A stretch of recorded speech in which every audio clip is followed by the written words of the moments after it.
But let's enjoy the next fight. And his opponent in this title contest, making his way to the ring in the red corner. He is the defending, reigning cruiserweight boxing champion, Big Bad John Ferguson.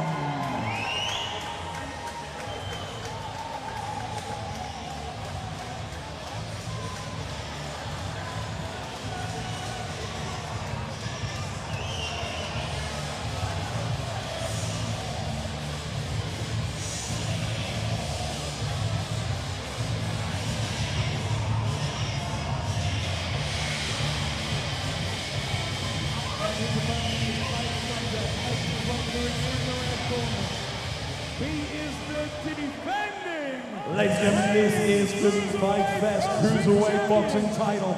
It's scheduled for 5 2-minute rounds. It's been sponsored by Box Newcastle. In the blue corner, representing Team Moffat, he is the challenger, Kofi Marshall. And his opponent facing across the ring in the red corner, representing Team Pitbull, he is the reigning, defending FFC Cruiserweight Boxing Champion, Big Bad John Ferguson.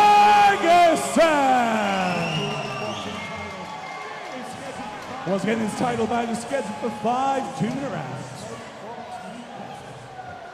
In the blue corner, representing Team Moffat, he is the challenger, Kofi Marshall. So we have Kofi Marshall versus John Ferguson.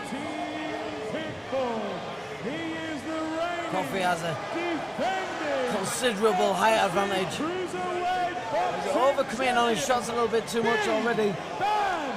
John looking to get inside, rough him up, use the uppercut, get on the inside, there we go. Big shots already from John there.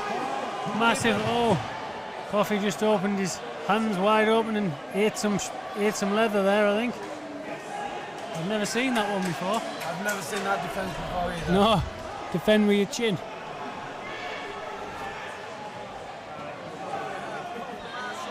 Big shots are coming in from John now. He's going to look for the kill after giving him that 8 count. Especially if he's defending like that, Richard. Certainly is.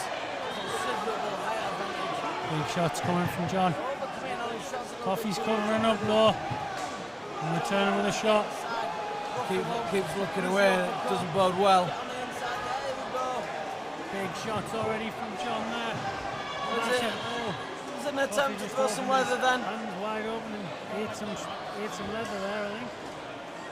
Straight right from Kofi there. I think it went a little bit low. John acknowledged the referees to say a little bit low, that one.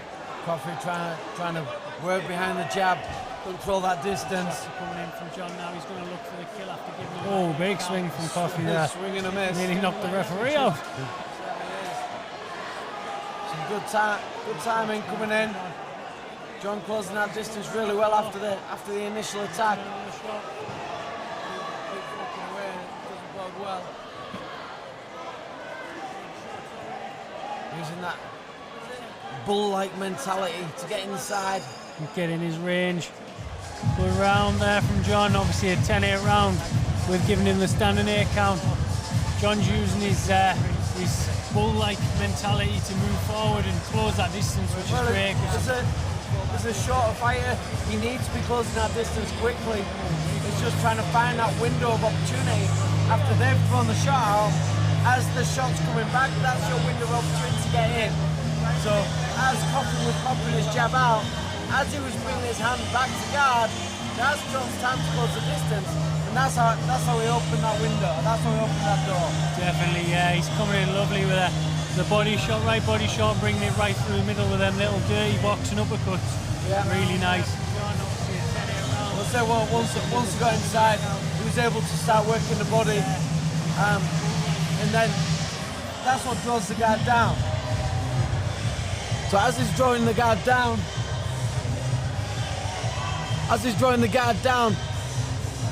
That's when the head opens up. That's what led to the 8 count. Round 2 now.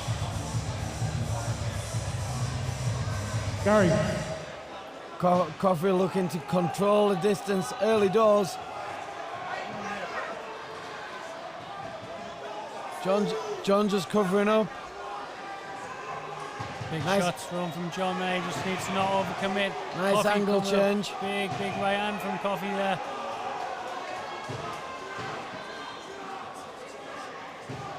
Keeping that defense up. Swing and a miss again.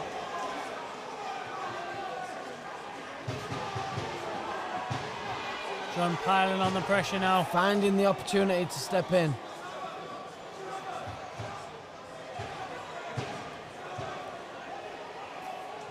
Good control by John.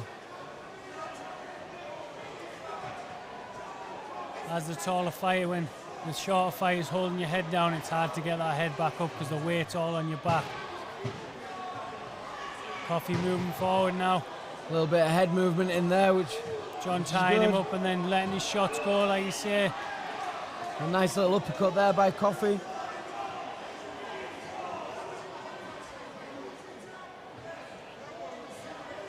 Big swing again by Kofi, just misses the chin. A full 360. He's definitely going for them shots. He's throwing them with venom.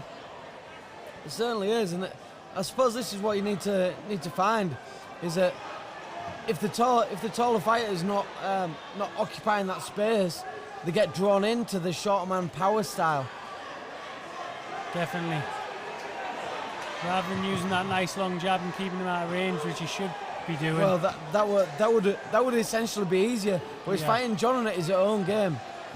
And wasting a lot more energy. End of round 2. And look how fatigued Kofi is now. Going back to the corner, stumbling back to the corner. Yeah, that's it. Because he's playing John at his own game. Definitely, he could have just kept him at range. He's such a tall guy, as we've just seen in the previous fight with Charles keeping the distance with Nino. If he just I know that was K1, but if he'd done that in a box and use his jab and execute that jab nice, he wouldn't be able to get near him, and that would frustrate John, and then that's when Kofi could tee off on him. Exactly.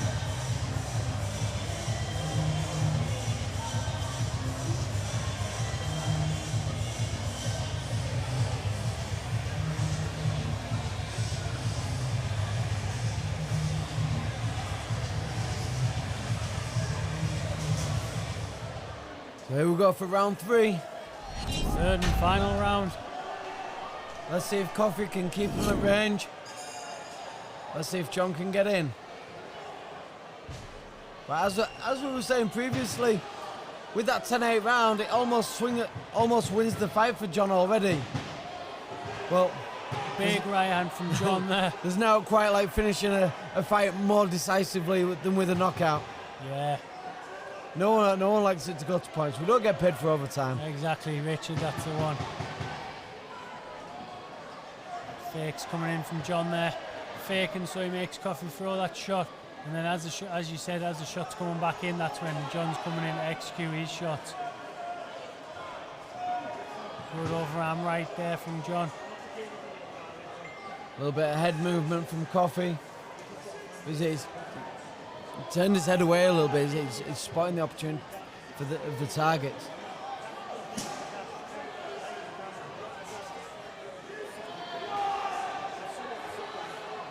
John needs to keep that pressure on if he's wanting to get the stoppage. Big pull and a turn there from John. 54 seconds left of round number 3. Can Kofi hold it on? He's looking a little bit wobbly on the legs now. Oh, big swing though. Kofi's corner team are trying to come through the canvas there. Oh, big shot there from Kofi. Windmill attacks. And a fall back from John.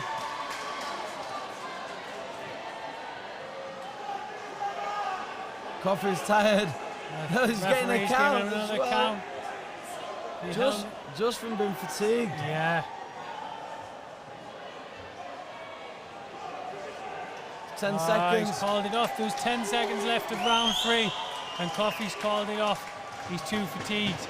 As we said, if he used his boxing ability and used his jab, he wouldn't have got near him, and he could have kept out of range and not used nowhere near as much energy. But because he fell into John's game of fighting and slugging and using his power, it didn't work for him. And this is it's a good learning experience. I'm sure he'll be back. I'm sure he'll be getting back in there. Yeah, I'm sure. Like you say, he lives to fight another day, and like you say, he'll learn from that. The biggest, you never lose, you learn. And like you say, he'll take advantage of that range.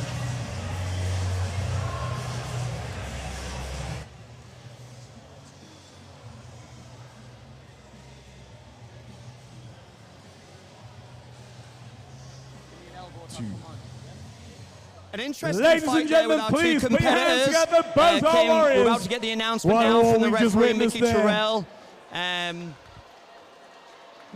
Late stoppage there. And there we have it. FFC Cruiserweight Boxing title changes hands. We have a big fight coming up next. We have a YouTuber ASAP versus Marty McKinney from Geordie Shore in a K1 matchup. Matthew, what's your feelings towards that? If these guys can fight, you know, let them. Why not? If they put the work in, and if they want it enough, I'm sure they'll put on a good performance, you know. There's a lot of people, you know, don't seem to agree with these YouTubers fighting, these celebrities. As long as they're a similar level, in my opinion, you know, let these guys fight.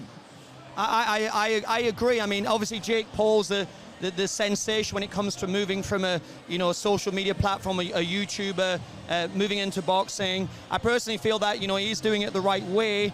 He obviously been picking his opponents, but Pete, your feelings are perhaps a little different. I'd love to know exactly what they are. You know, when it first started happening, I was a real purist and I was a little bit against it. And I started to think, well, hey, there's eyes getting on our sport. There's loads of guys tuning in. Loads of people know who Marty McKenna is. Loads of people know who ASAP is. We don't know them as fighters. We know who they are. And now they're coming in. They're watching Fight Fest. They're going to get to see the likes of Jamie Bates versus Angel Cardos. They're going to appreciate that professional level. Why shouldn't we all enjoy it? I'm all for it. I'm loving it. And I think you said before with Jake Paul specifically that he has turned eyes onto the sport, but he's also brought greater purses into the sport. There is conflict. I am a fan of Dana White. I think he's done a fantastic job with the UFC. He speaks his mind. I have a lot of respect for him. But there is ongoing issues, or should we say, controversy in regards to fight pay for UFC fighters specifically. Now, I believe you can't make a direct comparison to boxers of the likes of Floyd Mayweather. Those guys are paid tremendous money. Canelo Alvarez. It works in a different way. As you know, professional boxing is a bit of a wild west. So many different governing bodies, different promoters. UFC is the #1 promotion, but Jake Paul is bringing money to the fighters, and particularly on the cards that he's on. What's your feelings towards that? The fighters being paid more in direct correlation to Jake Paul's cards. Well, good for him for changing the model, for changing the game. It's not him now we should be angry at. It's the model itself. But we look now. What we've got all the guys who are just fans, supporters of Marty McKenna, of ASAP, and they're turning out to see all those other local up-and-coming guys, the established local guys, just bringing a new audience here. It's great. Look, the place is jumping. It's full to the rafters, and it's because those guys are well known. And I hope everybody enjoys. I hope they fight well, and I hope everybody enjoys it so it can happen again. Let's see what happens. Let's move back to the ring, back to the event. ASAP versus Marty McKenna.